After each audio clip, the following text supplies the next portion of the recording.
আপনি কি জানেন এমন 3টি সাজ আছে যদি কোনো নারী তা করে তাহলে আল্লাহর রাসূল সাল্লাল্লাহু আলাইহি ওয়াসাল্লাম বলেছেন তারা জান্নাতের ঘ্রাণও পাবে না।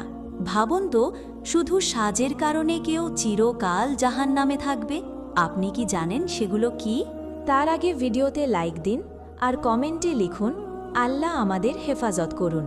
নাম্বার 1, ভ্রু পাতলা করা। রসুলুল্লাহ সাল্লাল্লাহু আলাইহি ওয়াসাল্লাম অভিশাপ দিয়েছেন সেই নারীকে যে ভ্রু তোলায় বা তুলিয়ে দেয়। নাম্বার 2, নকল চুল বা উইগ ব্যবহার করা। যে নারী নকল চুল পরে বা অন্যকে পরায় সে অভিশপ্ত। নাম্বার 3, চেহারায় অতি মেকআপ বা পুরুষদের মতো সাজ। রসুলুল্লাহ সাল্লাল্লাহু আলাইহি ওয়াসাল্লাম বলেছেন যে নারী পুরুষদের মতো সাজে আল্লাহ তার দিকে তাকাবেন না। বোন, সৌন্দর্য ক্ষণস্থায়ী, কিন্তু জাহান্নামের আগুন চিরস্থায়ী।